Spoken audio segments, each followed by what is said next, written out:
الحمد لله نحمده ونستعينه ونستغفره ونؤمن به ونتوكل عليه ونعوذ بالله من شرور أنفسنا ومن سيئات أعمالنا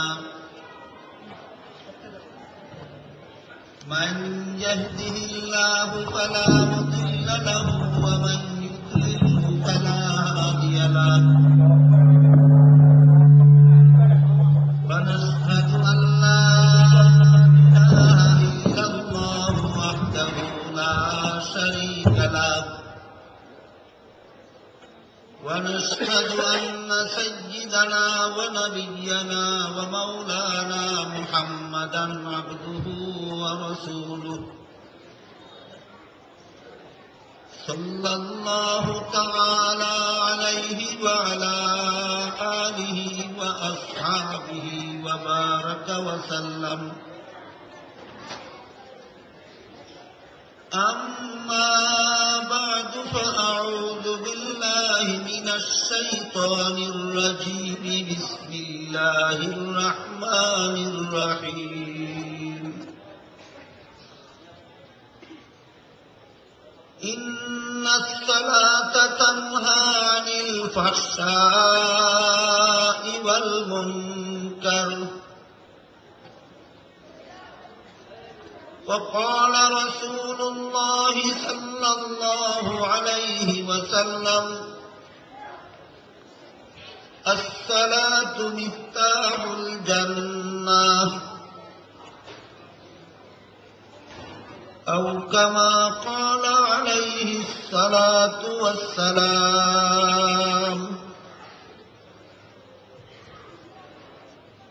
हजरत उलमाए किराम, मुहतरम हाजिरीन, আমরা সমস্ত মুসলমানেরা জানি এবং বিশ্বাস করি যে ইসলাম ধর্মের ভিত্তি 5টি।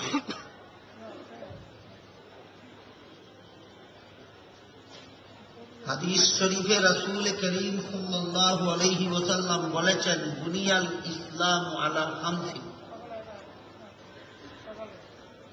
ইসলাম ধর্মকে 5টা ভিত্তির উপর স্থাপন করা হয়েছে।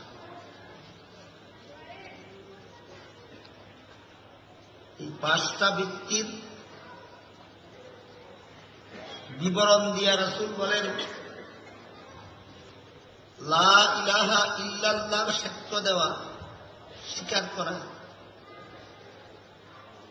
কলেমা স্বীকার করা ইসলামের পঞ্চভিত্তির এক ভিত্তি। 5 বেলার নামাজ কায়েম করা দ্বিতীয় ভিত্তি। রমজান মাসে রোজা রাখা তৃতীয় ভিত্তি। ধনীদের যাকাত দেওয়া চতুর্থ ভিত্তি এবং সামর্থ্যবানদের হজ করা পঞ্চম ভিত্তি। এই 5টা ভিত্তিকে আমরা অতি সংক্ষেপে বলে থাকি কালেমা, নামাজ, রোজা, হজ, যাকাত। অতি সংক্ষিপ্তকরণের কারণে আবার সঠিক মর্ম বুঝতে কঠিন হয়। শুধু কালেমাই ইসলাম ধর্মের ভিত্তি নয়, কালেমা গ্রহণ করা ইসলাম ধর্মের ভিত্তি। শুধু 5 বেলার নামাজই ইসলামের ভিত্তি নয়, 5 বেলার নামাজ কায়েম করা ইসলামের ভিত্তি। শুধু রমজানের রোজাই ইসলামের ভিত্তি নয়, রমজান মাসে রোজা রাখাটা হল ইসলামের ভিত্তি। তেমনি ভাবে যাকাত প্রদান করা ইসলামের ভিত্তি, শুধু যাকাত নয়। হজ করা ইসলামের ভিত্তি, শুধু হজ নয়।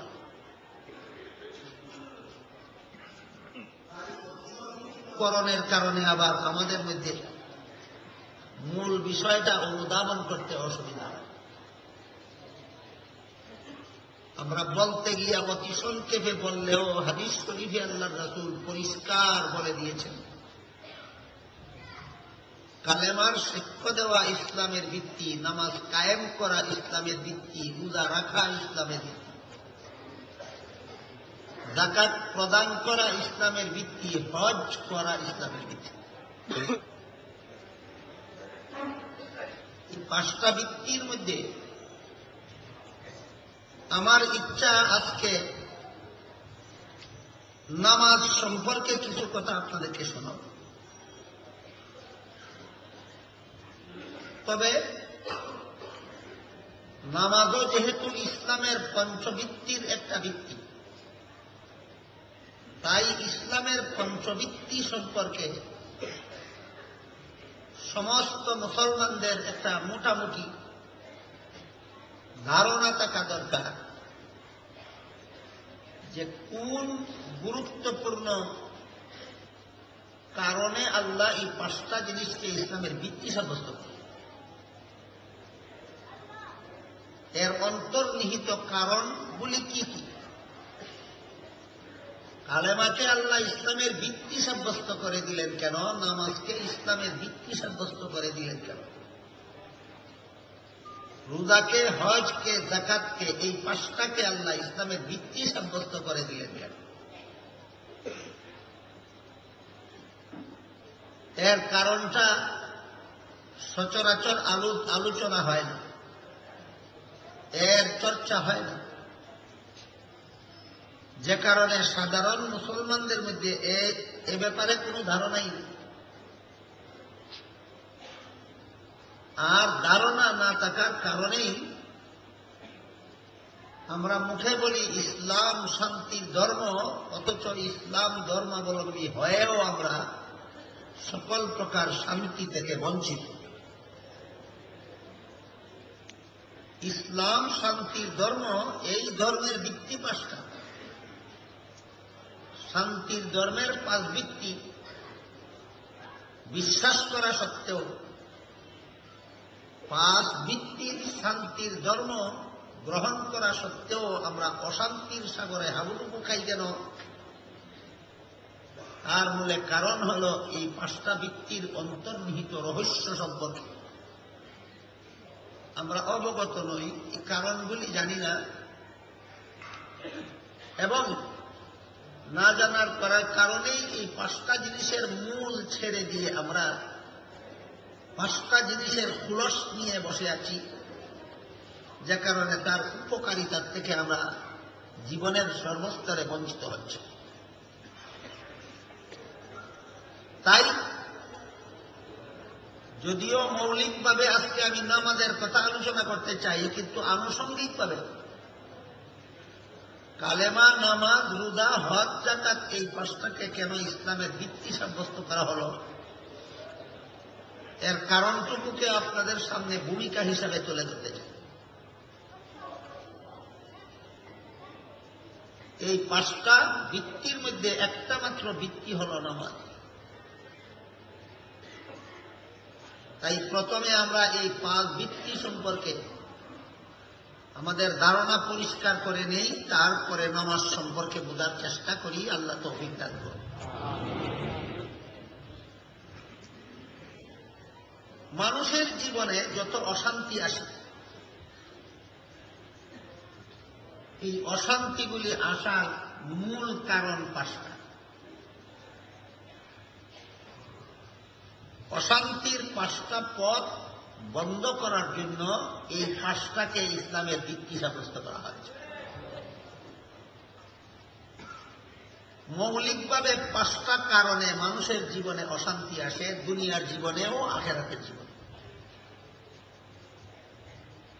এই 5 কারণের প্রথম কারণ হল অহংকার, প্রথম কারণ হল স্বেচ্ছাচারিতা।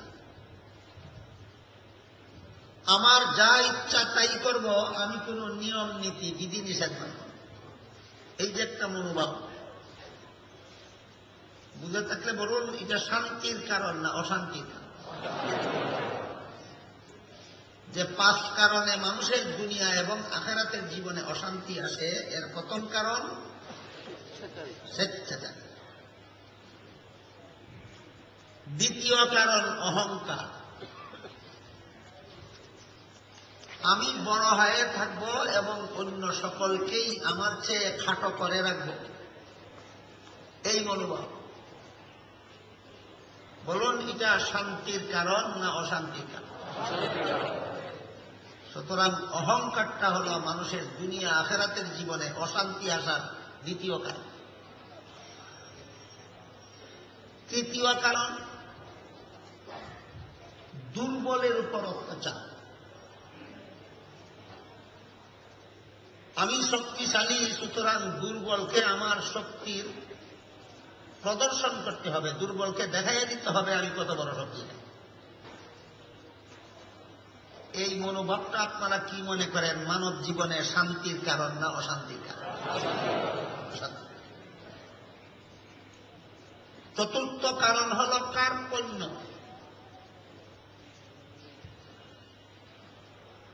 আমি যে সম্পদ যেখানে ব্যয় করার কথা সে সম্পদ আমি সেখানে ব্যয় করব না। যেখানে যেটুকু আমার অর্থ খরচ করার কথা সেখানে আমি সেটুকু অর্থ খরচ করব না।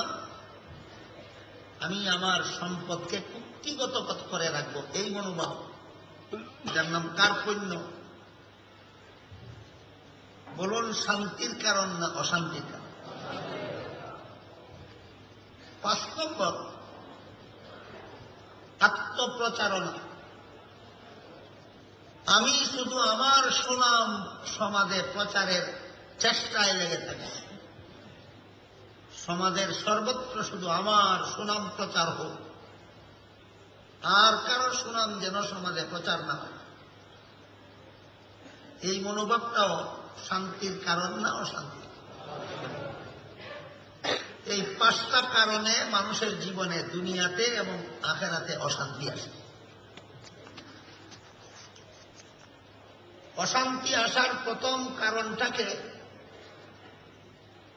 দূর করার জন্য কালেমাকে ইসলামের ভিত্তি সাব্যস্ত করা হয়েছে। অশান্তির দ্বিতীয় পথ, অহংকারকে বন্ধ করার জন্য নামাজকে ইসলামের ভিত্তি সাব্যস্ত করা হয়েছে। অশান্তি আসার তৃতীয় পথ, দুর্বলের উপর অত্যাচার বন্ধ করার ব্যবস্থা হিসাবে হজকে ইসলামের স্তম্ভ সাব্যস্ত করা হয়েছে। কার্পণ্য, অশান্তি আসার চতুর্থ পথ কার্পণ্য। এই পথ বন্ধ করার জন্য যাকাতকে ইসলামের স্তম্ভ সাব্যস্ত করা হয়েছে। পঞ্চম পথ আত্মপ্রচারণা, নিজের সুনাম সুখ্যাতির প্রচারে লিপ্ত থাকা। অশান্তির এই পথকে বন্ধ করার জন্য রোজাকে ইসলামের স্তম্ভ সাব্যস্ত করা হয়েছে। যে 5টা রাস্তা দিয়ে মানুষের জীবনে অশান্তি আসে, এক একটা রাস্তা বন্ধ করার জন্য এক একটা জিনিসকে ইসলামের স্তম্ভ সাব্যস্ত করা হয়েছে। সুতরাং ইসলাম ধর্মের পঞ্চভিত্তি বিশ্ব শান্তির গ্যারান্টি। ইসলামের পঞ্চভিত্তি বিশ্ব শান্তির গ্যারান্টি। ইহকালে সারা বিশ্বে শুধু ইসলামের পঞ্চভিত্তি শান্তি প্রতিষ্ঠার গ্যারান্টি, আর পরকালে অনন্ত অসীম জীবনের জন্য তো গ্যারান্টি আছে। এই যে 5টা পথে আমাদের জীবনে অশান্তি আছে, স্বেচ্ছাচারিতার মনোভাবের কারণে আমাদের জীবনে অশান্তি আছে, অহংকারের কারণে আমাদের জীবনে অশান্তি আছে। অশান্তির যে কারণগুলি বলা হল, এই কারণগুলির উদ্ভব ঘটেছে মানব জীবনে কেন, তারও একটা কারণ। আল্লাহ পাক রব্বুল আলামিন মানুষের দেহ সৃষ্টি করেছেন 4 উপকরণের দ্বারা: আগুন, পানি, মাটি, বাতাস। এর মধ্যে প্রধান হল মাটি। এই জন্য সাধারণত বলা হয় এটাকে মানুষ মাটির তৈরি। মানুষ একমাত্র মাটির তৈরি না প্রধানত মানুষের দেহ তৈরি করা হয়েছে সর্বমোট 4 উপকরণের দ্বারা: আগুন, পানি, মাটি, বাতাস। আগুনের স্বভাব হল তাকে খোলা জায়গায় জ্বালাইলেই সে উপর দিকে যায়। খোলা বাতাসে আগুন জ্বালাইলেই কোন দিকে যায়? এই আগুনের উপকরণ আমাদের দেহে ব্যবহার করার কারণে এর প্রতিক্রিয়া হিসাবে আমাদের মধ্যে অহংকার সৃষ্টি হয়। আগুন যেমন উপর দিকে যায়, আমাদের উপরে থাকতে মনে চায়। থাকলে বলুন, অহংকারের এই রাস্তাটা কোন উপকরণের প্রতিক্রিয়া? আগুনের উপকরণের প্রতিক্রিয়া। পানির একটা স্বভাব আছে, পানি যেখানে ঢালেন না কেন আগে উঁচু জায়গায় যায় না, আগে নিচু জায়গায় যায়। এই পানির উপকরণ আমাদের দেহে ব্যবহার করার কারণে আমাদের মধ্যে নিচুর উপর প্রভাব বিস্তার করা, দুর্বলের উপর ক্ষমতা খাটানোর স্বভাব সৃষ্টি হয়। নিরীহ দুর্বলের উপর ক্ষমতা খাটানোর প্রভাব সৃষ্টি হয় কোন উপকরণের প্রতিক্রিয়া হিসাবে?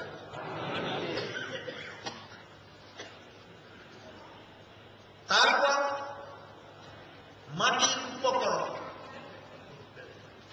মাটির স্বভাব হচ্ছে যাই পায় তাই গ্রাস করে নিয়ে যায়, কোন কিছু ফিরিয়ে দেয়। মাটির নিচে একটা কাঠের খণ্ড রাখেন, দীর্ঘদিন পরে সেই কাঠের খণ্ড ফেরত পাবেন না, মাটি গ্রাস করে নিয়ে যাবে। মাটির নিচে লোহার টুকরা রাখেন, দীর্ঘদিন পরে সেই লোহার টুকরা ফেরত পাবেন না, মাটি গ্রাস করে নিয়ে যাবে। তাহলে মাটির স্বভাব দেওয়া না নেওয়া? মাটি দিতে চায় না, শুধু নিতে চায়। আপনাদের আগে এই দুনিয়ার মাটি অসংখ্য অগণিত মানুষকে নিয়ে গেছে, একদিন আপনাদের সবাইকে নিয়ে যাবে। মাটির স্বভাব দেওয়া না নেওয়া? নেওয়া। এই উপকরণের দ্বারা আমাদের মধ্যে কার্পণ্যের সৃষ্টি হচ্ছে। এই জন্য আমরাও শুধু নিতে চাই, দিতে চাই না।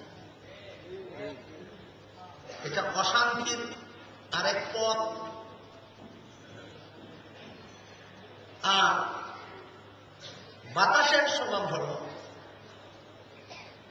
সে মুক্ত স্থান দখল করতে চায়। যেখানে কিছু নাই ওইখানে বাতাস যে প্রভাব বিস্তার করে। লোহার টুকরার ভিতরে বাতাস প্রবেশ করে, কাঠের টুকরার ভিতরে বাতাস প্রবেশ করে।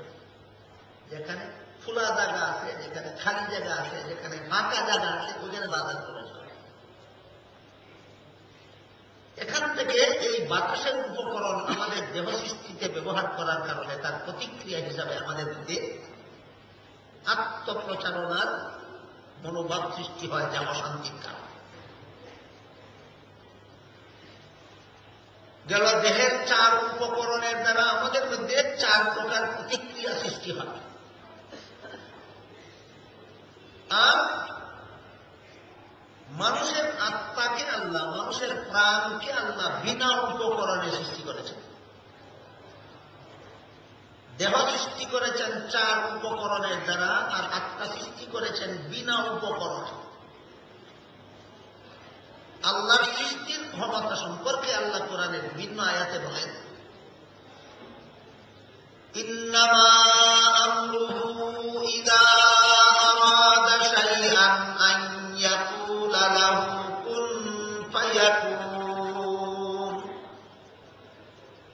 আল্লাহর কোন কিছু সৃষ্টি করার ক্ষমতা হলো এমন যে আল্লাহ যদি কিছু সৃষ্টি করতে চান তাহলে সৃষ্টি হয়ে যাও বলতে হয় না। সৃষ্টি হয়ে যাও বলার ইচ্ছা করলেই সৃষ্টি হয় না। কোন উপকরণের দরকার। যদি একটা টেবিল বানাতে চায় কাঠের উপকরণের দরকার হয়। মানুষ যদি একটা বিল্ডিং বানাতে চায় ইট বালু রড সিমেন্টের উপকরণের দরকার হয়। আল্লাহ পাক রব্বুল আলামিন যদি বিশাল আসমান বানাতে চান কোন উপকরণের দরকার হয় না। আল্লাহর সৃষ্টি ক্ষমতা এমন যে কোন উপকরণ লাগে না। এই ক্ষমতার বলেই আল্লাহ মানুষের আত্মা সৃষ্টি করেছেন, মানুষের প্রাণ সৃষ্টি করেছেন। মানুষের প্রাণ সৃষ্টি করেছেন আল্লাহ কোন উপকরণ দ্বারা না উপকরণ ছাড়া। কোন রকমের উপকরণের প্রভাব এতে নেই। এই কারণে আত্মার মধ্যে প্রবণতা সৃষ্টি হয়। আত্মা যেমন কোন উপকরণ ছাড়া সৃষ্ট, তেমনি ভাবে আত্মা কোন রকমের বিধিবন্ধন থেকে মুক্ত থাকতে চায়। কোন রকমের নিয়ম নীতি আইন কানুন, কোন রকমের বিধিনিষেধ আত্মা মানতে চায় না, এর বন্ধনে আবদ্ধ থাকতে চায় না। যেহেতু উপকরণ থেকে মুক্ত, এই জন্য বিধিবন্ধনের আবদ্ধতার থেকেও আত্মা মুক্ত থাকতে চায়। এটার নাম ওই স্বেচ্ছাচারিতা। এটার নাম ওই স্বেচ্ছাচারিতা। উপকরণ মুক্ত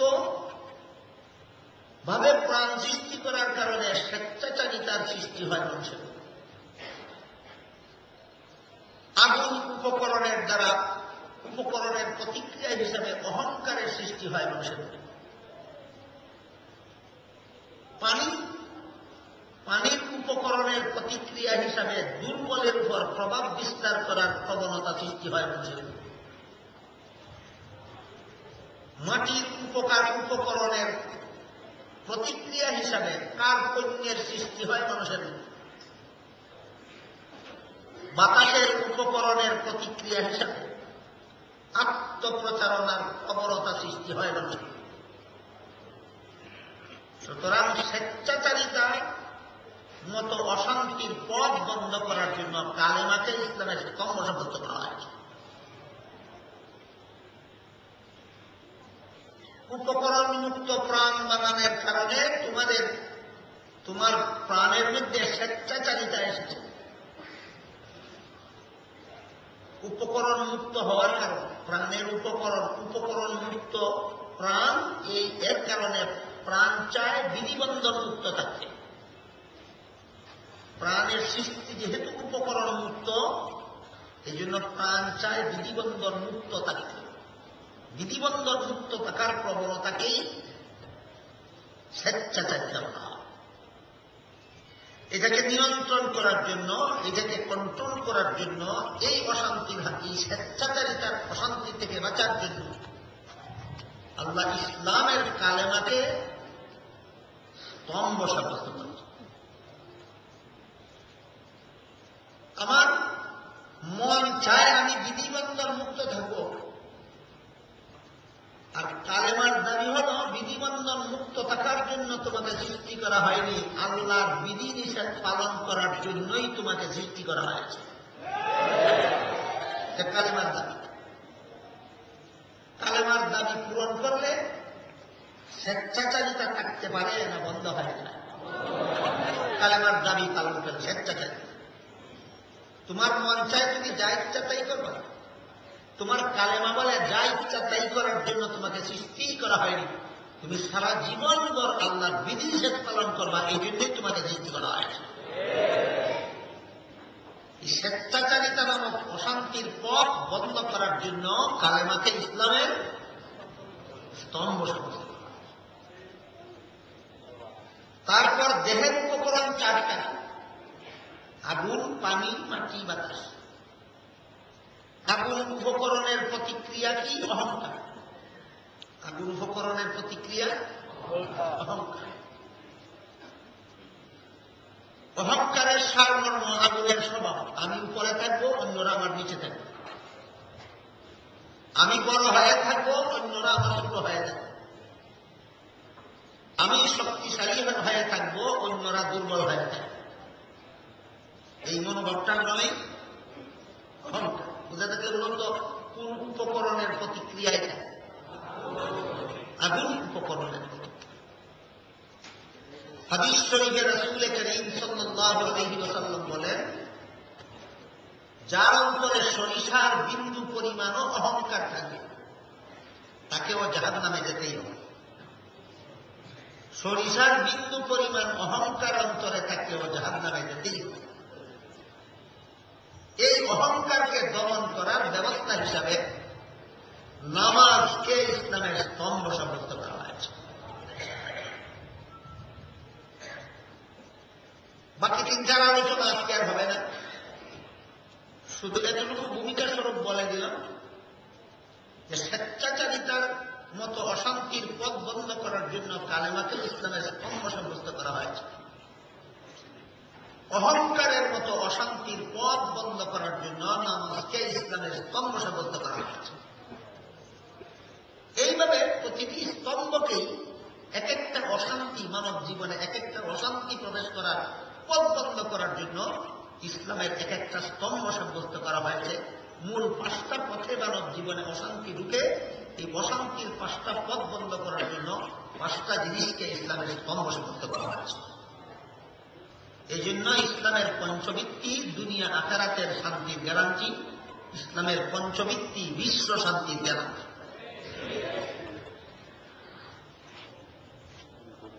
এই ভূমিকার আলোকে আজকে শুধু নামাজের আলোচনাটা হল। অহংকার আমাদের মধ্যে আছে কিনা এবং সেই অহংকার নামাজের দ্বারা কিভাবে দমন হবে তার ব্যবস্থা। আমাদের সমাজে অনেক নামাজি এমন পাওয়া যাবে যারা নামাজও করে অহংকার। প্রশ্ন জাগে, নামাজ যদি অহংকার দমন ব্যবস্থা হিসাবে ইসলামের স্তম্ভ সাব্যস্ত হয়, তাহলে এই নামাজ যার আমলে আছে সে অহংকারী হয় কিভাবে? এই প্রশ্নের মীমাংসার জন্য প্রথমে আমরা অহংকার জিনিসটা কি এবং কত প্রকার, কি কি আমার মধ্যে কোন কোন প্রকার আছে কি নাই, এটা একটু পরিষ্কারভাবে আলোচনা হবে। যেহেতু হাদিস শরীফে আল্লাহ রাসূল বলেছেন, সরিষার বিন্দু পরিমাণ অহংকার যার অন্তরে থাকে তাকে নামাজ রোজা ইবাদত বন্দেগী করা সত্ত্বেও জাহান্নামে যেতে হবে। কাজে এই 20 কয়জন আমাদের কার অন্তরে আছে আর কার অন্তরে নেই, থাকলে কিভাবে এটা দূর করা যায় এই ব্যবস্থাটা করতে দরকার।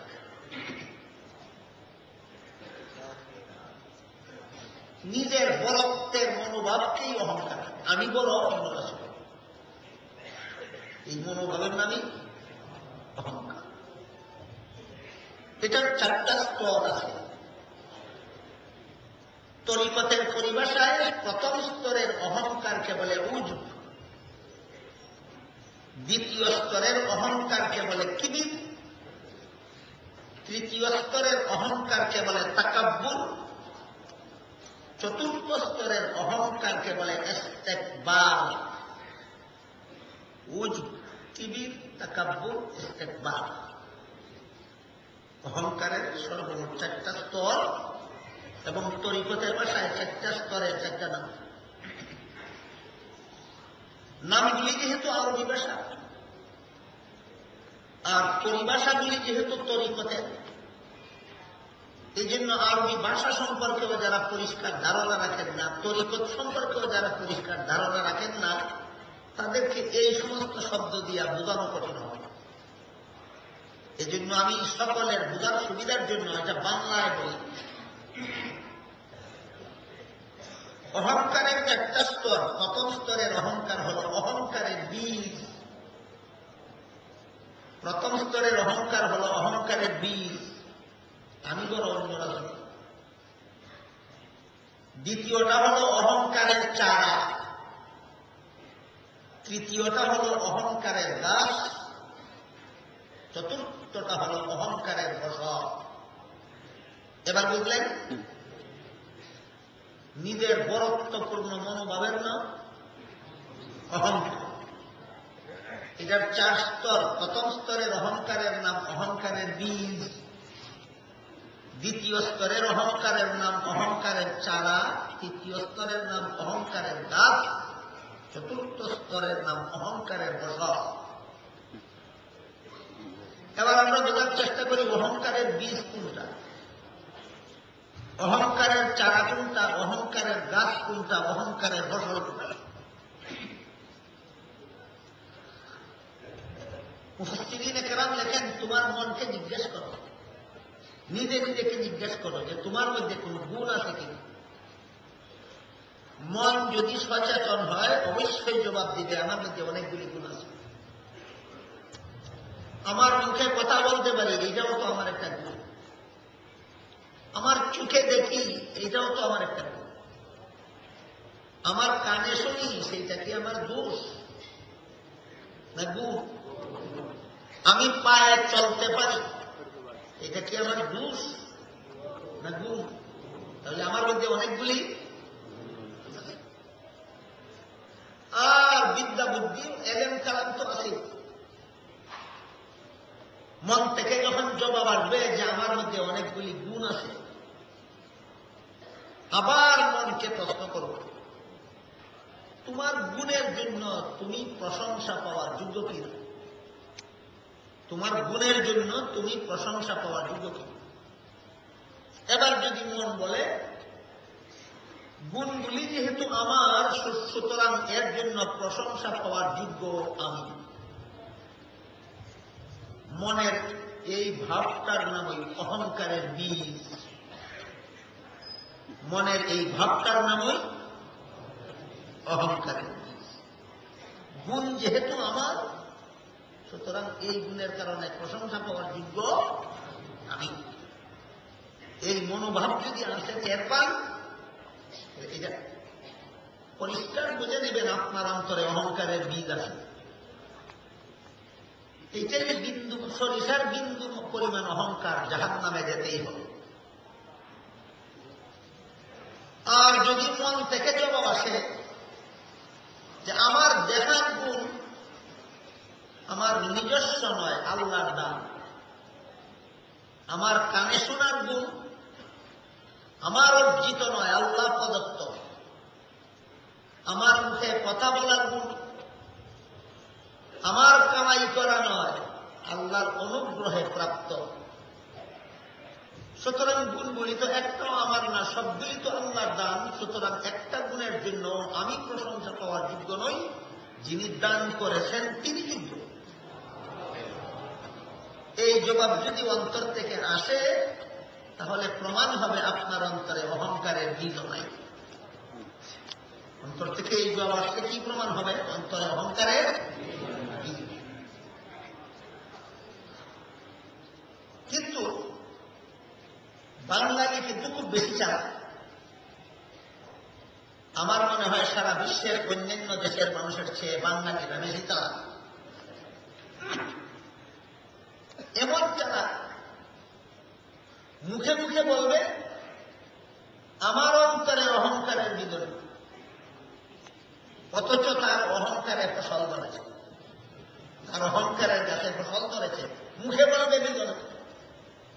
এই জন্য মুফাসসিরিনে কেরাম দেখেন, তোমার মুখের কথার কোনো মূল্যই নেই।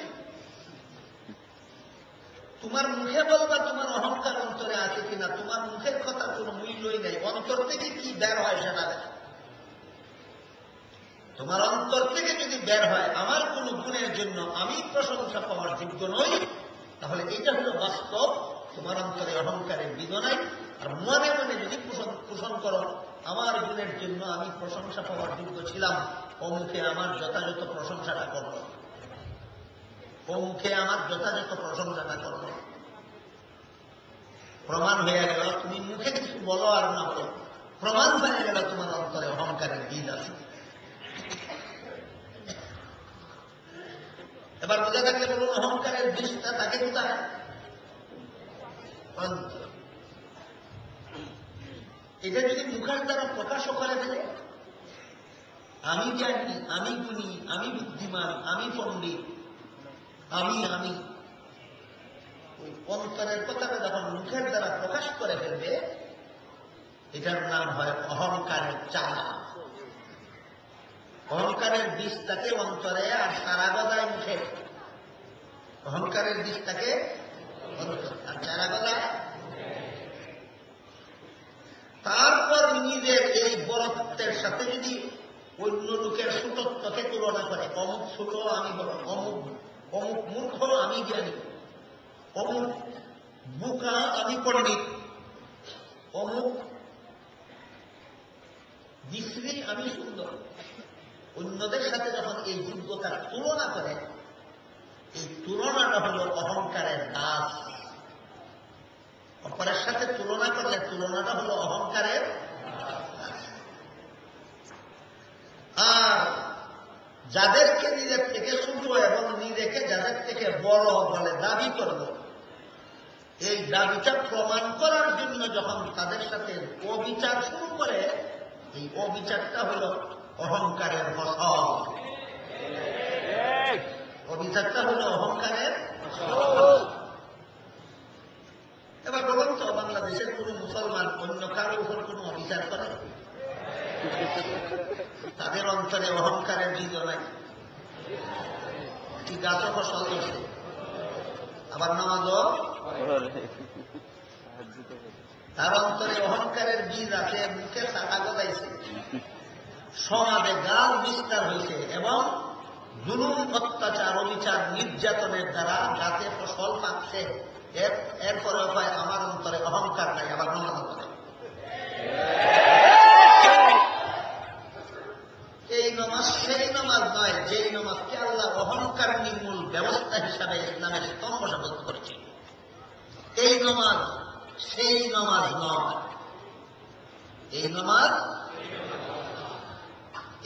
কোন নামাজ? যে নামাজই অহংকার করতে পারে, এই নামাজ সেই নামাজ নয়। মানে যে নামাজকে আল্লাহ অহংকার দমন ব্যবস্থা হিসাবে ইসলামের স্তম্ভ সাব্যস্ত করেছিলেন, এই নামাজ সেই নামাজ নয়। এই নামাজ সুতরাং যে নিজেকে নিজে গুণী মনে করে, তার নামাজের তুলস আছে, মূল নাই। যে নিজেকে নিজে গুণী বলে দাবি করে, তার নামাজের তুলস আছে, মূল নাই। যার নিজের গুণের সাথে অপরের তুলনা করে, তার নামাজের তুলস আছে, মূল নাই। যে ব্যক্তি অপরের উপর অন্যায়, অত্যাচার, জুলুম, নির্যাতন করে, সে যদি নামাজিও হয়ে থাকে, তার নামাজের কি আছে কি নাই?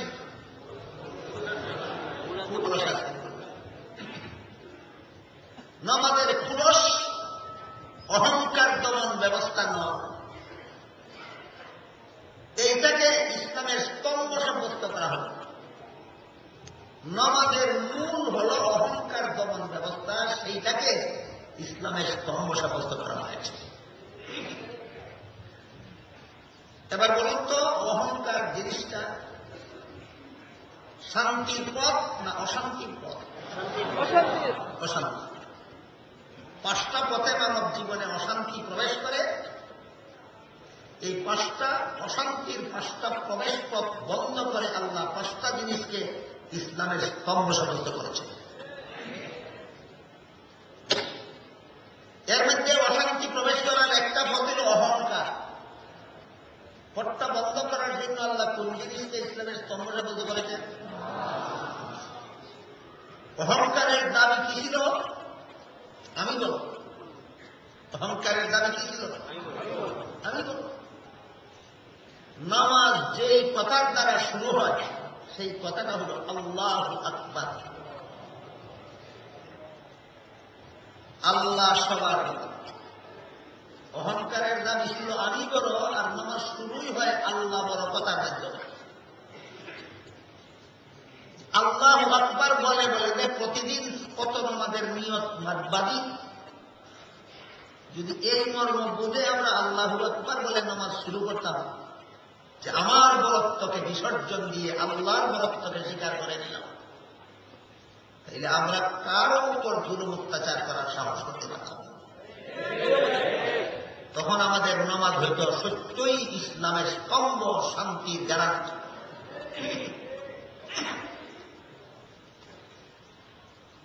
এরপর নামাজ শুরু করার পরে সর্বপ্রথম আল্লাহ কোরআনের যে সূরা পড়া হয়, কোন সূরা?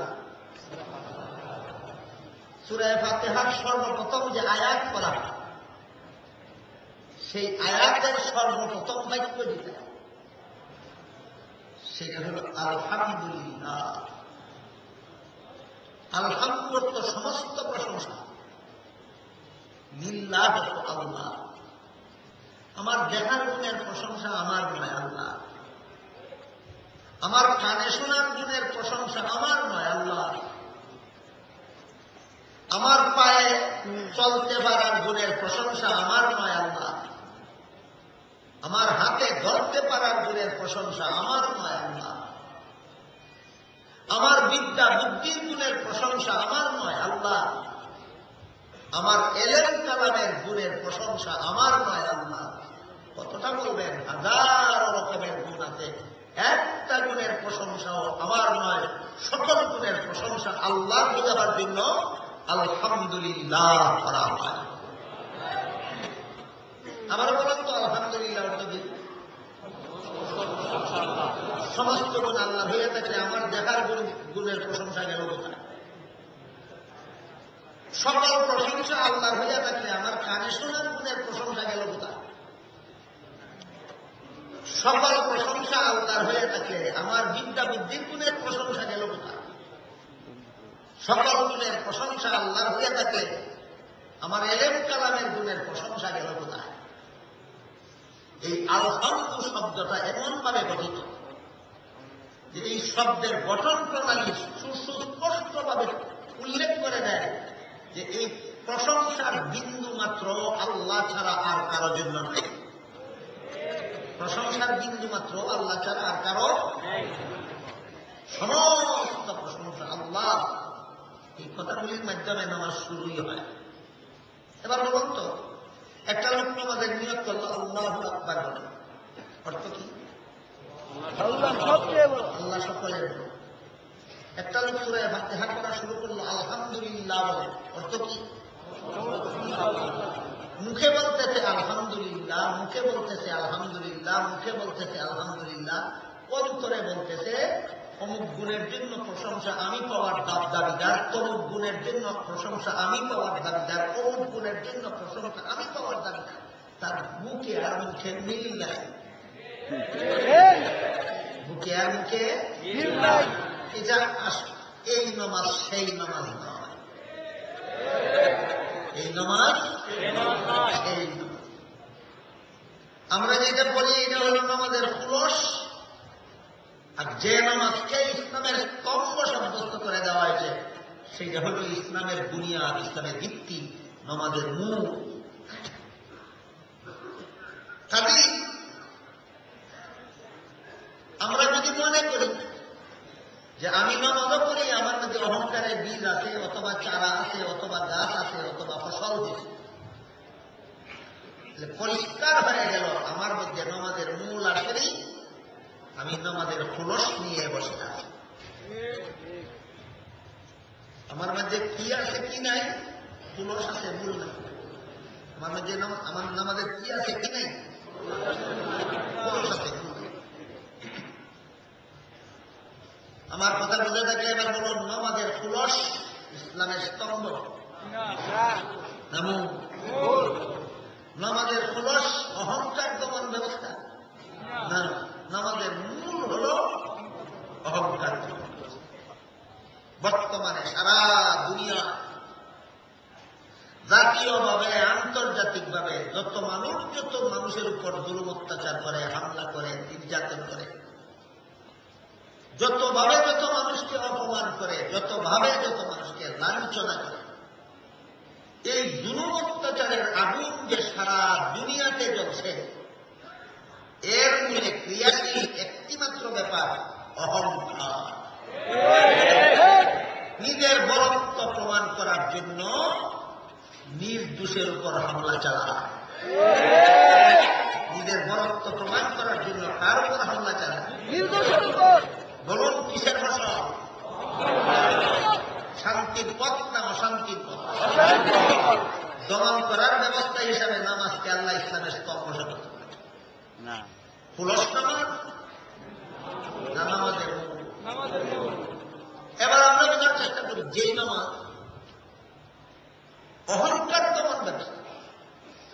যে নামাজ আমার মন থেকে অহংকারের বীজ উপড়াইয়া ফেলবে, আমার অন্তরে অহংকারের বীজও থাকতে দিবে না যে নামাজ, সেই নামাজটা কোন নামাজ? কেন আমাদের আয়ত্ত হবে?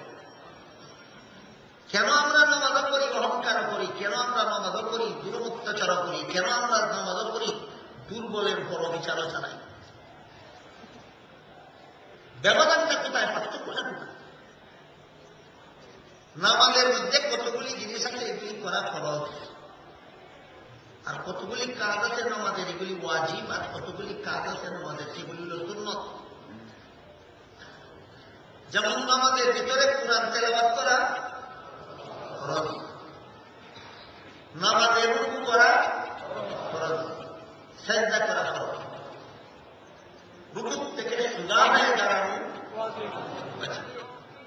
প্রথম সিজদা থেকে সুজা হয়ে বসা, রুকুতে গিয়া তাসবিহ করা সুন্নত, কমপক্ষে 3 বার করা সুন্নত, দাঁড়ানো অবস্থায় সিজদার স্থানে দৃষ্টি রাখা সুন্নত।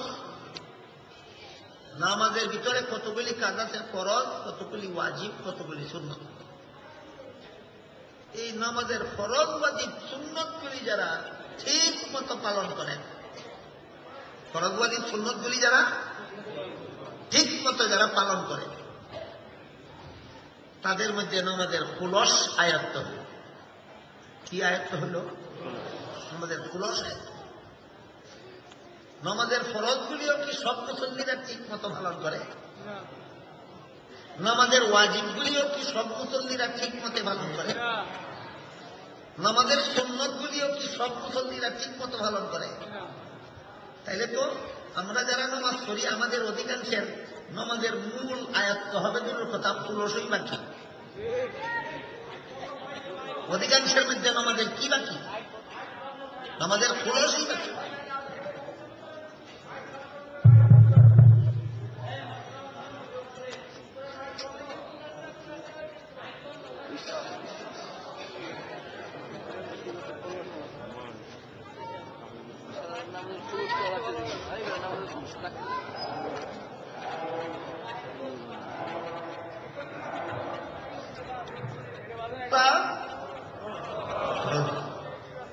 বুঝা থাকলে বলুন তো, গলত তেলাওয়াত ফরজ না সহি শুদ্ধ তেলাওয়াত ফরজ? কতজন মুসলমানের নামাজের সূরা কেরাত সহি আছে? যাদের নামাজের সূরা কেরাত সহি নাই, তাদের তো নামাজের খুলসও নাই। কি নাই? এরপর যেমন মুসল্লি আছে কিনা রুকুর থেকে সুজা হয়ে দাঁড়াবার আগে সিজদায় চলে যায়, ওয়াজিবই পালন করলো না, খুলসই নাই। আর সুন্নতের তো কোনো খবরই নেই। নামাজে দাঁড়াবার সুন্নত, 2 পা সুদা করে কেবলামুখী, 2 পায়ের 10টা আঙ্গুল সুদা কেবলার দিকে রাখা সুন্নত। 2 কোণার দিকে, এভাবে নয়, এভাবে এভাবে দাঁড়ালে তো সুন্নতের খেলার দাঁড়ায় না।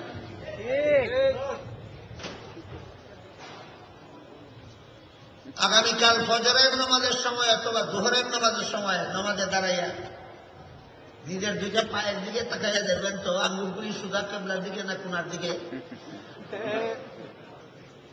যদি আঙ্গুলগুলি কোনাকুনি হয়, তাহলে আমার বিসমিল্লাতে নামাজের দাঁড়ানিটাই সুন্নতের খেলা। আমাদের দাঁড়ানিটাই আমার নামাজের মূল আসবে কবে? আমার তো খুলসই নাই, খুলসই নষ্ট। এই কারণে যেই নামাজ অহংকার দমন ব্যবস্থা, যেই নামাজ বিশ্ব শান্তির গ্যারান্টি, যেই নামাজ অহংকার জনিত অশান্তি নির্মূলে সক্ষম, ওই নামাজ বুঝার আগে আমাদের খুলস্টিক করে নিতে হবে। আমাদের কি দিক করে নিতে হবে? খুলস্টিক। আমাদের খুলস কতটা জিনিস? 3টা: ফরজ, ওয়াজিব, সুন্নাত। ফরজ, ওয়াজিব, বর্তমান সমাজের বেশিরভাগ মুসলমানের নামাজ পড়েই না। যারা নামাজ পড়ে এদের বেশিরভাগের খুলসই ঠিক না। এর মূলে কারণ কি? বেশিরভাগ মুসলমান নামাজ পড়ে না কেন? এর কারণ হল হাদিস শরীফে রাসূল কারীম সাল্লাল্লাহু আলাইহি ওয়াসাল্লাম বলেন, মুরু আওলাদাকুম বিস-সালাতি ইযা বালাগু 7 সিনিনা ওয়াদরিবুহুম ইযা বালাগু 10 আও কামা ক্বালা আলাইহিস সালাতু ওয়াসসালাম। অর্থাৎ, হে আমার উম্মত মুসলমানেরা, তোমাদের বাচ্চারা ছেলে হোক মেয়ে হোক, এদের বয়স যখন 7 বৎসরের হবে তখন তাদেরকে নামাজের আদেশ করো। 10 বৎসরের কোন মুসলমানের বাচ্চা যদি নামাজ পড়তে না চায় তাকে শাসন করে নামাজি বানাও। সমস্ত মুসলমানই নবীর উম্মত কিনা?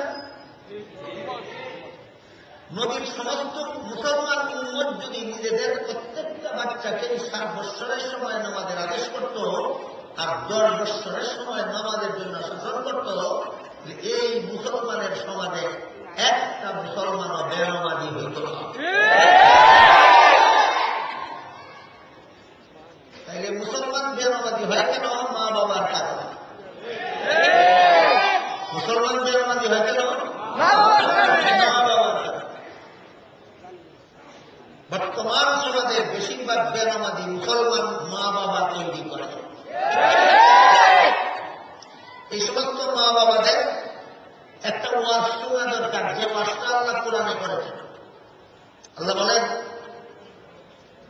ইয়া আইয়ুহাল্লাযীনা আমানু কু আনফুসাকুম ওয়া আহলিকুম নারান ওয়াকুদুহান নাসু ওয়াল হিজারা। হে ঈমানদারগণ, তোমরা নিজেরাও জাহান্নাম থেকে বাঁচো, তোমাদের স্ত্রীদেরকেও জাহান্নাম থেকে বাঁচাও, তোমাদের ছেলে মেয়েকেও জাহান্নাম থেকে বাঁচাও। এই উপদেশ কে দিয়েছেন?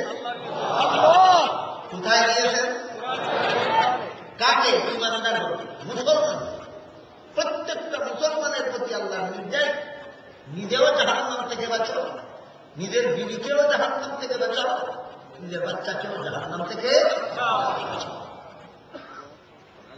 ওই জায়গায় বলছিলাম বাঙালি অতি চালাক, এখানে এসব একটা অতি চালাকি করে বলে কি, জাহান্নাম থেকে বাঁচাবার মালিক আল্লাহ, আমি বাঁচাবো কিনা? এটা একটা অতি চালাকিমূলক কথা। এই ধরনের চালাকিমূলক কথা কি বলে? কথা সত্য মতলব খারাপ। কথা সত্য মতলব খারাপ। আমাকে জাহান্নাম থেকে বাঁচাবার মালিক আল্লাহ, আল্লাহ না বাঁচাইলে আমি নিজেকে বাঁচাবো কিনা? আমার বিবিকে জাহান্নাম থেকে বাঁচাবার মালিক আল্লাহ, আল্লাহ না বাঁচাইলে আমি বাঁচাবো কিনা? আমার বাচ্চাকে জাহান্নাম থেকে বাঁচাবার মালিক আল্লাহ, আল্লাহ না বাঁচাইলে আমি বাঁচাবো কিনা? জবাব দিয়ে আমি পরে দেব, আগে জিজ্ঞাসা করতে চাই, আপনাদের সন্তান দেওয়ার মালিককে? আপনারা কেন বিয়ে করতে গেলেন? আপনাদেরকে রূপ মুক্তি দেওয়ার মালিককে? আপনারা কেন ঔষধ খেতে গেলেন? আপনাদের খেতে ফসল দেওয়ার মালিককে? আপনারা কেন হাল চাষ করতে গেলেন? এই প্রশ্নের যে জবাব, আমার বাচ্চাকে জাহান্নাম থেকে বাঁচাবার মালিক আল্লাহ, আমি আবার তাকে নামাজি বানাইতে যাব কেন? ওই প্রশ্নেরও সেই জবাব। বুঝে আসেনি? সন্তান দেওয়ার মালিক আল্লাহকে বিশ্বাস করা সত্ত্বেও বিয়া করার দায়িত্ব নিজেকেই মনে করে। সন্তান দেওয়ার মালিক আল্লাহ হলেও বিয়া আমারই করতে হবে, এটা নাকি কঠিন। সন্তানকে জাহান্নাম থেকে বাঁচাবার মালিক আল্লাহ, আমার সন্তানকে নামাজি আমার বানাতে হবে, এইটা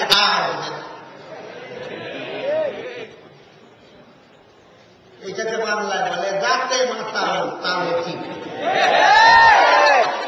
রাতে মাতাল তালে হয়েছে। কোন বেলায় বুঝে?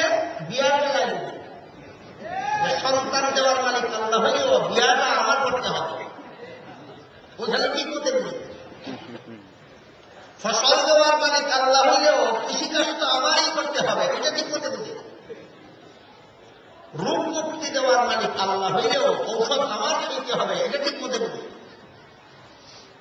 আমার সন্তানকে জাহান্নাম থেকে বাঁচাবার মালিক আল্লাহ হইলেও নমাজি আমার সন্তানকে আমি নমাজি বানাইতে হবে, এই জায়গা বোঝে না।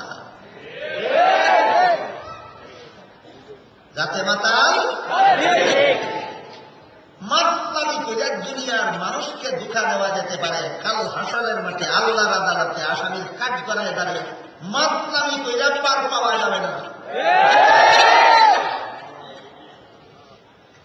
এবার বলুন, অধিকাংশ মুসলমান বর্তমানে বেনামাজি হয় কেন?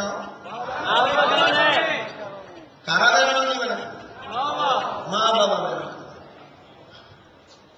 পরিষ্কার আয়াত আছে, হাদিস আছে, 5 বেলার ফরজ নামাজ যারা পড়ে না তারা জাহান্নামী, 5 বেলার ফরজ নামাজ যারা পড়ে না তারা জাহান্নামী, যারা নামাজ পড়ে না তারা জাহান্নামী। তাহলে এই সমস্ত মা বাবা নিজের সন্তানদেরকে বেনামাজি বানাইয়া কোথায় পাঠায়? জাহান্নামে। আবার খুব আদর যত্নে লালন পালন করে। লালন পালনের আদর যত্নে ত্রুটি নেই। নিজে না খাইয়া বাচ্চাকে খাওয়ায়, নিজে ছিঁড়া কাপড় পরে বাচ্চাকে বালা কাপড় পরে, নিজে ভাঙ্গা করে তাকে বাচ্চাকে বালা করে তাকে অযত্নে লালন পালন করে না আদর যত্নে লালন পালন? লালন পালনের বেলায় আদর যত্ন আর পাঠাবার বেলায় জাহান্নামে কেন?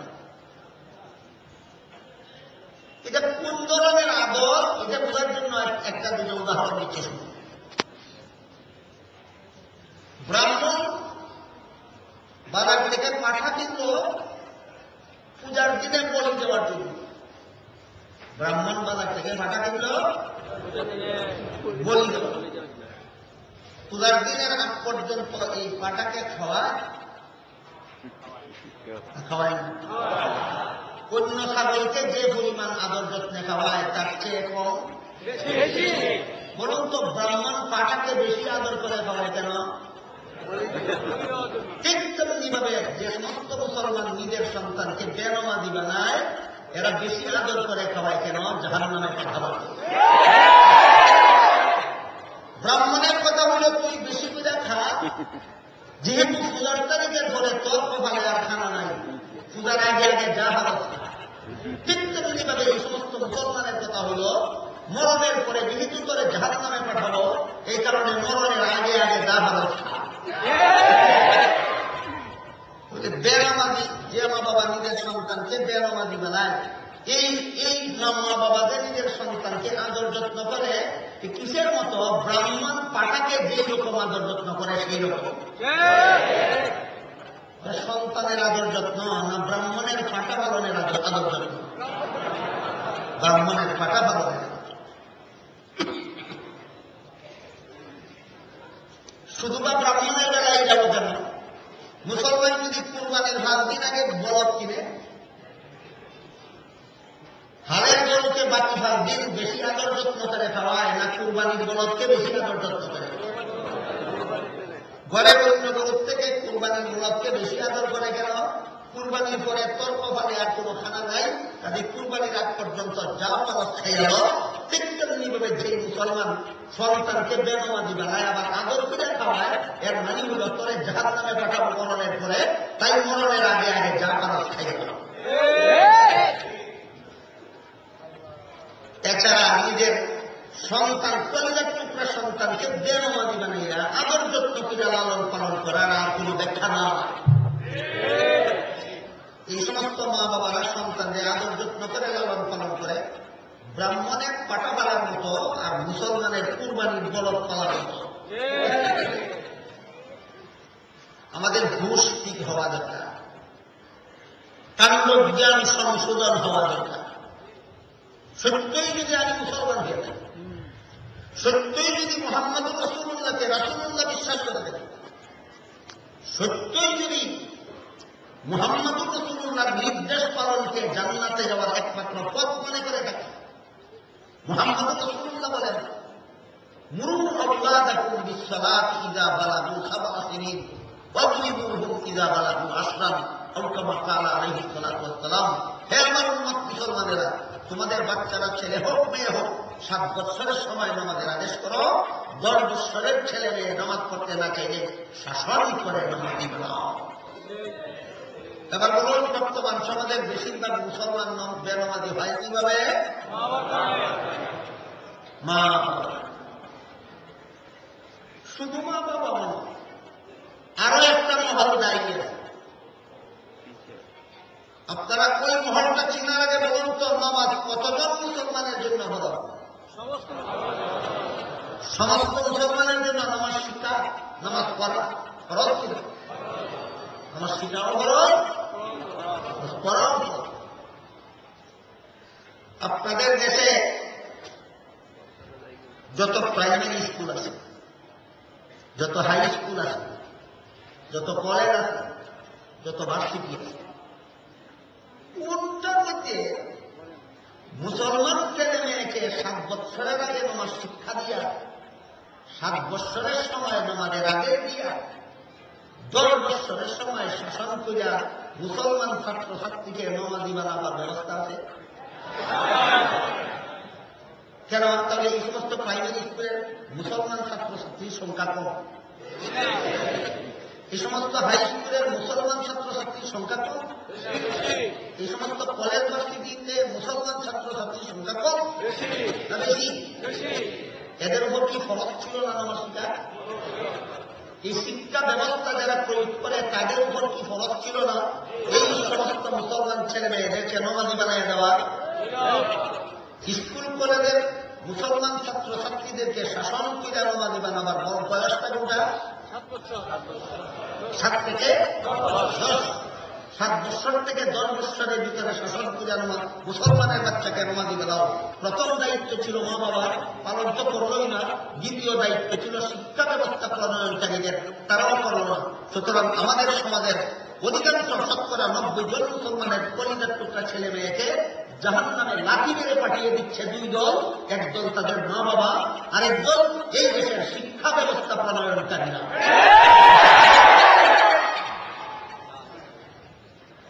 এই সমস্ত কপালপুরা ছেলে মেয়েদের দরদি, এদেরকে জাহান্নাম থেকে বাঁচাবার মতো দরদি এই জগতে এদের মা বাবাও নয়, এদের শিক্ষাগুরুরাও নয়। এদেরকে জাহান্নাম থেকে বাঁচাবার মতো দরদি কোনো মানুষ যদি এই সমাজে এই দেশে থাকে, কওমি মাদ্রাসা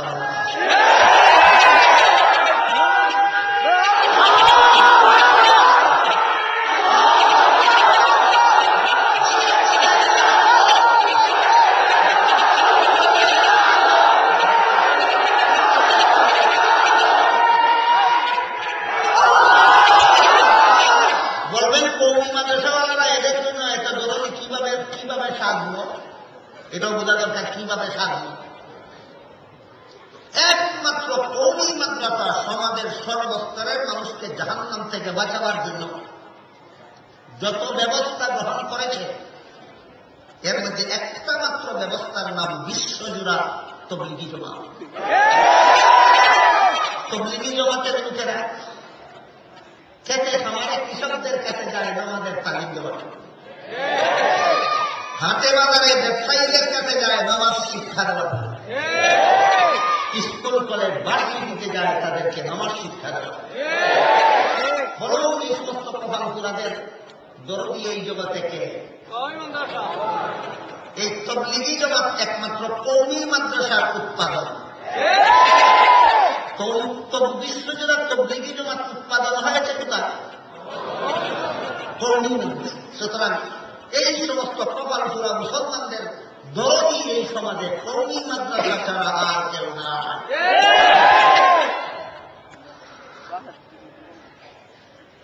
গেল অধিকাংশ মুসলমান বেনামাজি হয় কেন? পরিষ্কার বুঝে আসতে না। অধিকাংশ মুসলমান আমাদের সমাজে বেনামাজি হওয়ার মূলে দায়ী কত দল? 1 একদল, দ্বিতীয় দল শিক্ষা গুরু, দ্বিতীয় দল শিক্ষার গুরু, গরু নয় গুরু।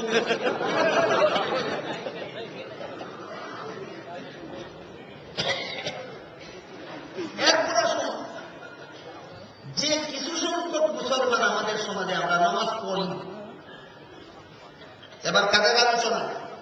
বেনামাজিদের।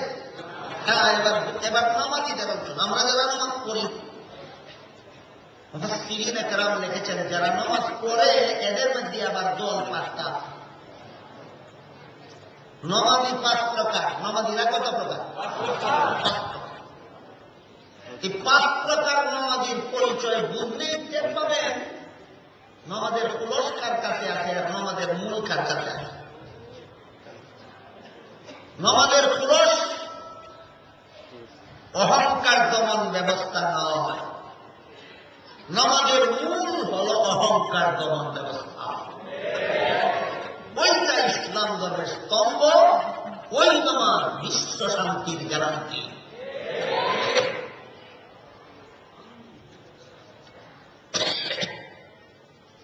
বুঝে থাকলে বলুন, আমরা যারা নামাজ পড়ি আমরা কত প্রকার? 5 প্রকারের মধ্যে প্রথম প্রকার নামাজি হল যারা মাঝে মধ্যে নামাজ পড়ে, মাঝে মধ্যে পড়ে না। এমন নামাজিও আছে কিনা এই সময়?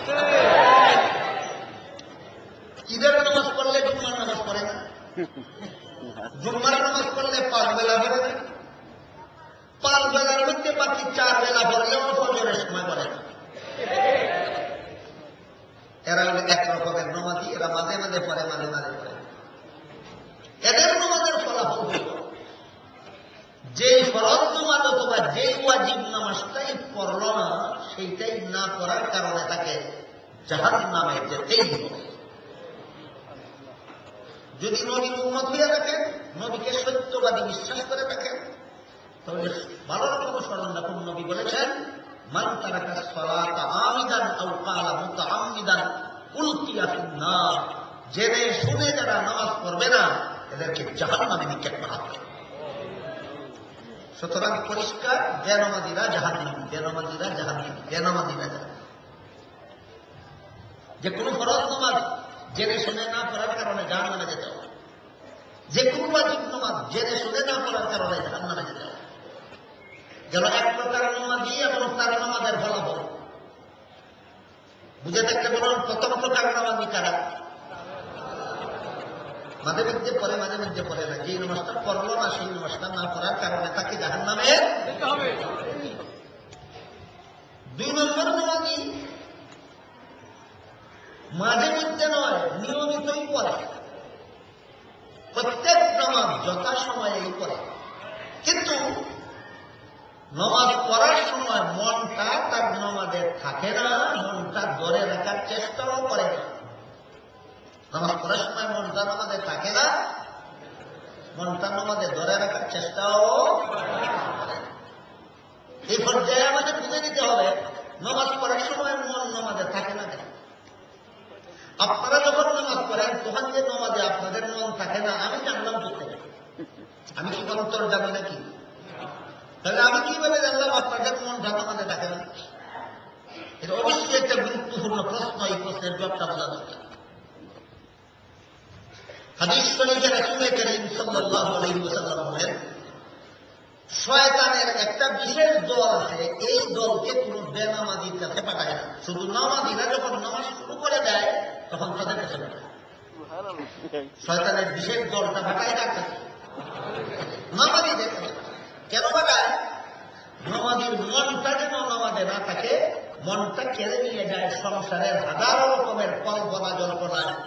এইভাবে মন সংসারের কল্পনার ভিতর দিয়ে যদি নামাজটা শেষ করে দিতে পারে, তাহলে ওই লোকটা নামাজ পড়েও নামাজের ফলাফল থেকে বঞ্চিত হয়ে যাবে।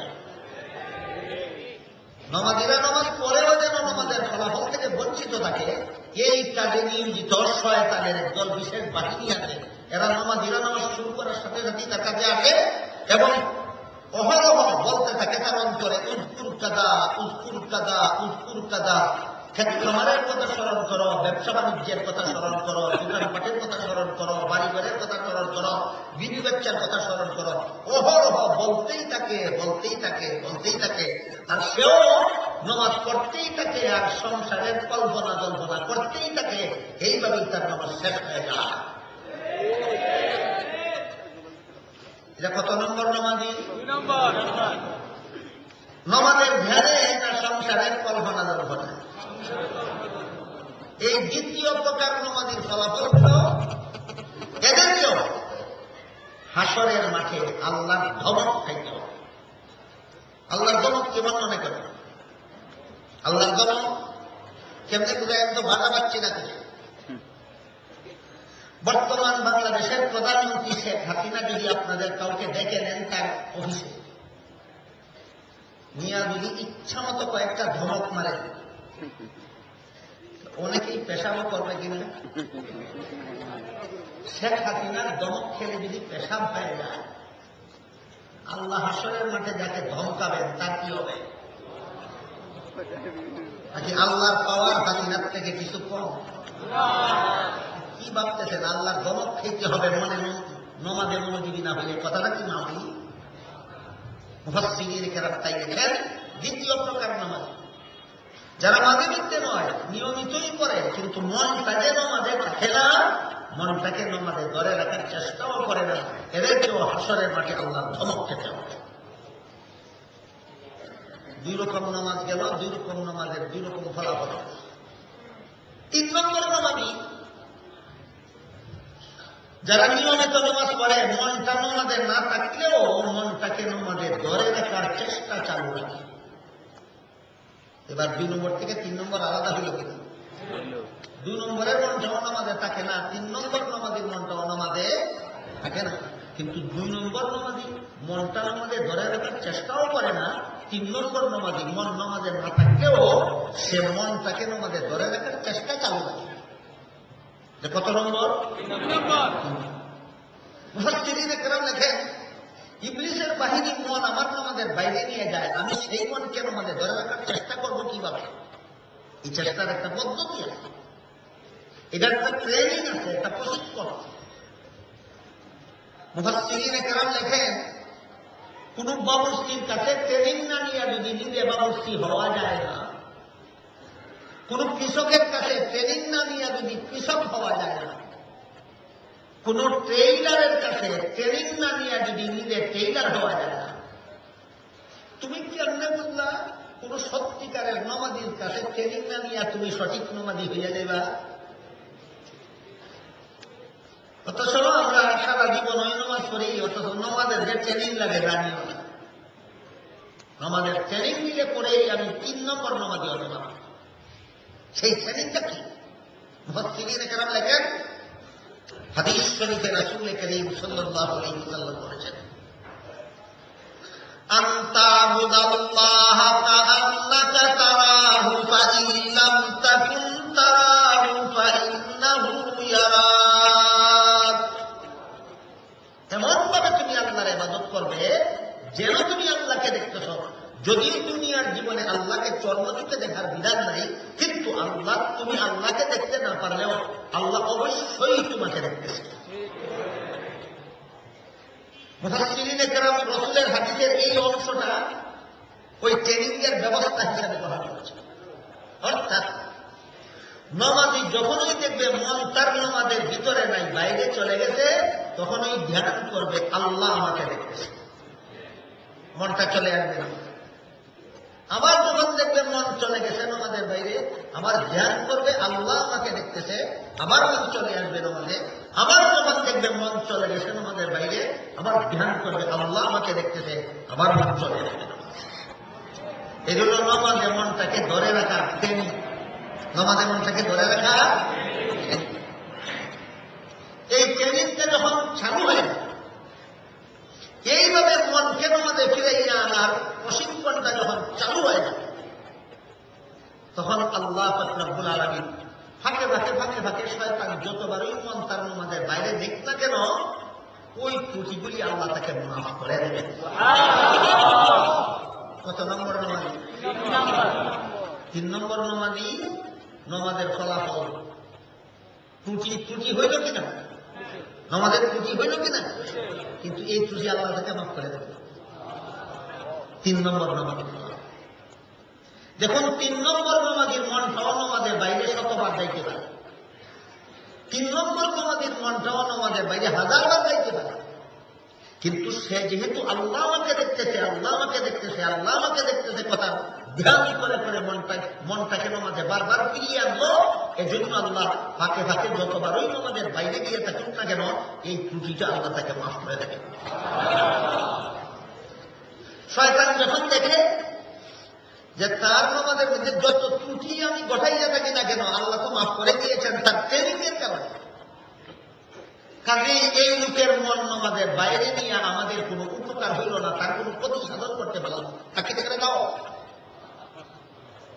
যখন শয়তান আপনাকে ছেড়ে দিল তখন থেকে আপনি নামাজের শুরু থেকে শেষ পর্যন্ত আল্লাহর ধ্যানে মগ্ন থেকেই নামাজ পড়তে পারবেন, আর আপনার মন নামাজের বাইরে যাবে। এটা হল 4র্থ প্রকার নামাজ। এটা কত নম্বর নামাজ? 4র্থ প্রকার। এই 4র্থ প্রকার নামাজই সম্পর্কে আল্লাহ বলেন, ইন্নাস সালাতা তানহা আনিল ফাহশাই ওয়াল মুনকার। নিশ্চয়ই নামাজীকে সকল প্রকার গুনাহ থেকে, সকল প্রকার পাপ থেকে, সকল প্রকার অবৈধ কাজ থেকে এবং সকল প্রকার অশ্লীলতা থেকে নামাজ তাকে বাঁচায়। নামাজীকে সকল প্রকার গুনাহ থেকে তার নামাজ বাঁচায়। প্রথম নামাজি, দ্বিতীয় নামাজি, তৃতীয় নামাজি না 4র্থ প্রকার? 4র্থ প্রকার নামাজ। আপনি যখন নামাজের শুরু থেকে শেষ পর্যন্ত আল্লাহর ধ্যানে মগ্ন থাকায় অভ্যস্ত হয়ে যাবেন তখন আপনার নামাজ আপনাকে সব রকমের গুনাহ থেকে বাঁচাবে। সব রকমের গুনার মধ্যে একটা গুনার নাম অহংকার আছে, সেই অহংকারের গুনাহ তখন থাকবে, নামাজ বাঁচাবে। এইটা হইল নামাজের মূল। এতক্ষণ ছিল নামাজের খুলস। কেবলামুখী হয়ে দাঁড়াইলাম, নিয়ত করলাম, তাকবীরে তাহরিমা বললাম, সুবহানাল্লাহ পড়লাম, আউযু বিল্লাহি বিসমিল্লাহ পড়লাম, সূরাতুল ফাতিহা পড়লাম, ভিন্ন সূরা পড়লাম, রুকু করলাম, সিজদা করলাম, তাসবিহ পড়লাম, বসলাম, আত্তাহিয়াত পড়লাম, দুরূদ শরীফ, দোয়া মাসুরা পড়লাম, সালাম ফিরে গেলাম। সবগুলি ছিল নামাজের খুলস। যখন থেকে আমি নামাজের শুরু থেকে শেষ পর্যন্ত আল্লাহর ধ্যানে মগ্ন থেকেই নামাজটা পড়তে পারবো, সেইটা হবে আমার নামাজের মূল। সেইটা হবে আমার নামাজের মূল। এই নামাজীকে সব রকমের গুনাহ থেকে বাঁচায়। 4র্থ প্রকার নামাজই তাকে সব রকমের গুনাহ থেকে বাঁচায়। সুতরাং কুরআনের যে আয়াতে আল্লাহ বলেছেন নামাজীকে সব গুনাহ থেকেই বাঁচায়, যে কত নম্বর নামাজি? আমরা কুরআনের কথাটা শুনি কিন্তু সিরিয়াল নম্বরটা জানি না। কুরআনের কথাটা শুনি যে নামাজীকে সব গুনাহ থেকে বাঁচায়, এটা কুরআনের কথা, কিন্তু সিরিয়াল নম্বরটা জানি না। বলুন তো আজকে সিরিয়াল নম্বরটা কত? 4 নম্বর সিরিয়ালের নামাজি কে? যে নামাজের শুরু থেকে শেষ পর্যন্ত আল্লাহর ধ্যানে মগ্ন অবস্থায় নামাজ আদায় করে। আল্লাহর ধ্যানে মগ্ন অবস্থায় নামাজ আদায় করলে এই অবস্থাটা তার অর্জন হলো কিভাবে? একটা ট্রেনিং এর মাধ্যমে। এই অবস্থাটা তার অর্জন হলো কিভাবে? ট্রেনিংটা কি? আল্লাহ আমাকে দেখতেছে, আল্লাহ আমাকে দেখতেছে, আল্লাহ আমাকে দেখতেছে। যখন নামাজের ভিতরে টের পাবে মন চলে গেছে নামাজের বাইরে, তখন যদি আল্লাহ আমাকে দেখতেছে কথার জ্ঞান তার নামাজটাকে সংশোধন করে দিতে পারবো। এই লোকটা বাজারে গিয়ে যখন ব্যবসাটার গেট খোলা দেখবে তখন কি আল্লাহ আমাকে দেখতেছে কথাটা মনে যাবে না? এই লোকটা ব্যাংকে গিয়ে যখন তার সুদী অ্যাকাউন্ট খুলতে চাইবে তখন কি আল্লাহ আমাকে দেখতেছে কথাটা মনে যাবে না? সুতরাং যে জ্ঞান নামাজ সংশোধন করে দিল, সেই ট্রেনিং, সেই প্রশিক্ষণ, সেই সাধনা তার সব রকমের গুনাহ থেকে তাকে ফিরাবে। এই জন্য আল্লাহ বলেন এই নামাজ তাকে তার সব রকমের গুনাহ থেকে ফিরাবে।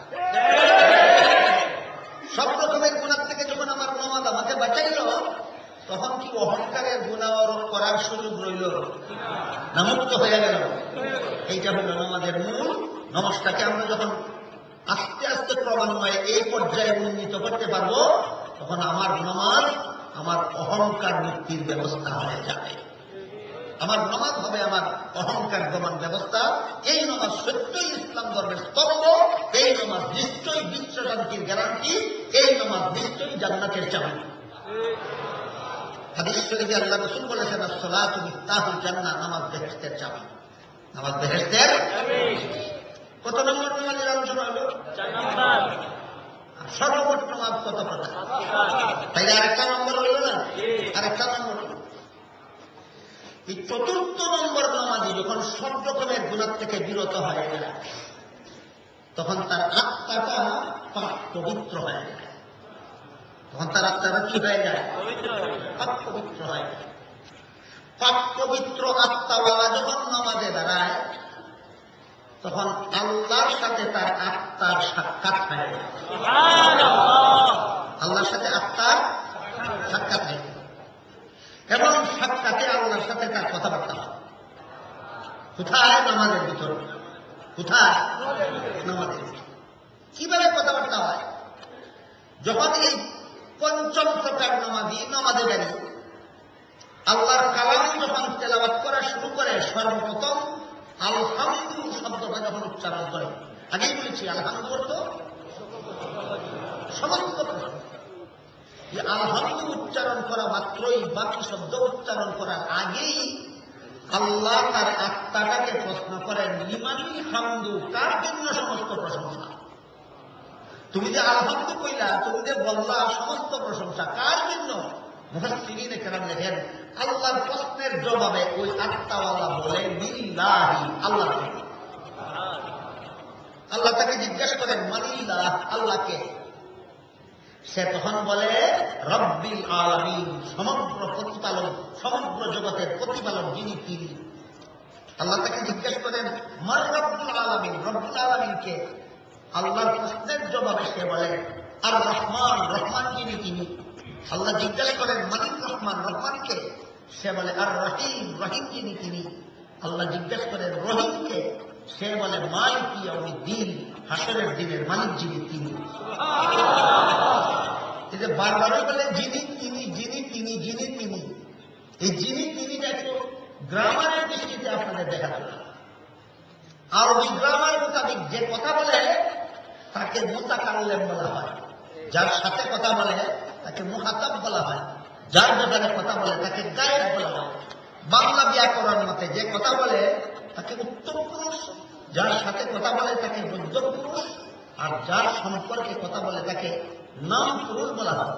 ইংলিশ গ্রামার মতে যে কথা বলে তাকে ফার্স্ট পারসন, যার সাথে কথা বলে তাকে সেকেন্ড পারসন, যার সম্পর্কে কথা বলে তাকে থার্ড পারসন বলা হয়। আমি ফার্স্ট পারসন, তুমি সেকেন্ড পারসন, তিনি থার্ড পারসন।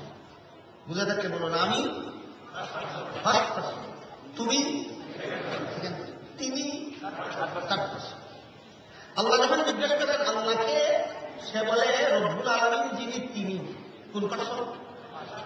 আল্লাহ জিজ্ঞাসা করেন রব্বুল আলামিনকে, সে বলে রহমান যিনি, তিনি। কোন পারসন? আল্লাহ জিজ্ঞাসা করেন রহমানকে, সে বলে রহিম যিনি, তিনি। কোন পারসন? আল্লাহ বলেন রহিমকে, সে বলে হাসরের দিনের মালিক যিনি, তিনি। কোন পারসন? বারবার বারবার যখন আল্লাহর সাথে থার্ড পারসনে কথা বলে, আল্লাহ বাধা দিয়া বলেন, তুই আর আমি ফার্স্ট পারসন, সেকেন্ড পারসন, এখানে কোনো থার্ড পারসন নেই। তখন সে পার্সন চেঞ্জ করে বলে, ইয়্যাকা না'বুদু, তোমার জন্যই ইবাদত করি, ওয়া ইয়্যাকা নাস্তাঈন, তোমার কাছেই সাহায্য চাই। আল্লাহ জিজ্ঞাসা করেন, এবার বলো তুমি থার্ড পারসন নয়, তুমি ফার্স্ট পারসন, সেকেন্ড পারসন, বলো তুমি কি রাজ্য চাও? বলে ইহদিনা, আমাদেরকে পথ দেখাও। আল্লাহ জিজ্ঞাসা করেন কোন পথ? সে বলে যেই পথে জীবনযাপন করলে সুদা জান্নাতে চলে যাওয়া যায়, তোমার সান্নিধ্যে সেই পথ। আল্লাহ বলেন লাকা মা সাআলতা ইয়া আবদি, ওরে আমার বান্দা, তুই যেই জিনিসটা আমার কাছে চাইলে আমি তোরে দান করে দিই। এটা কত নম্বর নামাজি? 5 নম্বর নামাজি আমাদের ভিতরে আল্লাহর সাথে কথাবার্তা বলে। 4 নম্বর নামাজির নামাজ তাকে সব রকমের গুনাহ থেকে বাঁচায়। 3 নম্বর নামাজির নামাজ সাধনা চালু থাকার কারণে তার ত্রুটি বিচ্যুতি মাফ হয়ে যায়। 2 নম্বর নামাজের নামাজ ত্রুটি সাধনা চালু না করার কারণে ত্রুটির জন্য সাজা ভোগ করতে হবে। 1 নম্বর নামাজের নামাজি যেই নামাজ পড়ল না সেই নামাজ না পড়ার কারণে জাহান্নামে যেতে হবে। এবার বলুন, নামাজের খুলস এবং নামাজের মূল পৃথক পৃথক ভাবে বুঝে আসলো। আল্লাহর ভয়ে ভীত হয়ে আল্লাহর ধ্যানে মগ্ন হয়ে নামাজ আদায় করাটা নামাজের মূল। নামাজের এই নামাজ নিশ্চয়ই আমাকে সব রকমের গুনাহ থেকে ফিরায়, এই নামাজ নিশ্চয়ই আমাকে অহংকারের গুনাহ থেকে বাঁচায়। এবার বলুন, কোন অশান্তির পথ বন্ধ করার জন্য নামাজকে ইসলামের স্তম্ভ সাব্যস্ত করা হয়েছে? কিভাবে নামাজ আমাকে বাঁচাইতে বুঝতে পারবে না? আমাদের নামাজের খুলস আমাদের নামাজের এই অহংকার থেকে বাঁচায় না নামাজের মূল? নামাজের মূল আমাদের আয়ত্ত হয়ে গেলে অহংকারের ফসলও থাকবে না, অহংকারের গাছও থাকবে না, অহংকারের চারাও থাকবে না, অহংকারের বীজও থাকবে না। এই সমাজে কোনো মানুষের প্রতি দুর্বত্যাচার করবে না। আপনারা যে সমাজে বাস করেন এই সমাজের কোন নামাজি কোন নিরীহের উপর দুর্বত্যাচার করে? নামাজিও করেন। কেন করে? নামাজ না বলে শান্তির ধর্মের স্তম্ভ, শান্তির ধর্ম ইসলাম পালন করে, শান্তির ধর্মের স্তম্ভ নামাজ আদায় করে, নিরীহ নির্দোষ অসহায়ের উপর জুলুম করে গেল। এই নামাজ মূল নামাজ নয়, এই নামাজ খুলস নামাজ। কাজে আল্লাহ পাক রব্বুল আলামিন যে নামাজকে আমাদের এই শান্তির গ্যারান্টি দিলেন দুনিয়াতে আখিরাতে, সেই নামাজ আমাদের আয়ত্ত করা এবং এই নামাজের মাধ্যমে দুনিয়া এবং আখিরাতে শান্তির গ্যারান্টি লাভ করার সৌভাগ্য দান করুন। সবাই বলুন আমিন। সুবহান রাব্বিকা রাব্বিল ইজ্জাতি আম্মা ইয়াসিফুন ওয়া সালামুন আলাল মুরসালিন ওয়া আলহামদুলিল্লাহি রাব্বিল আলামিন।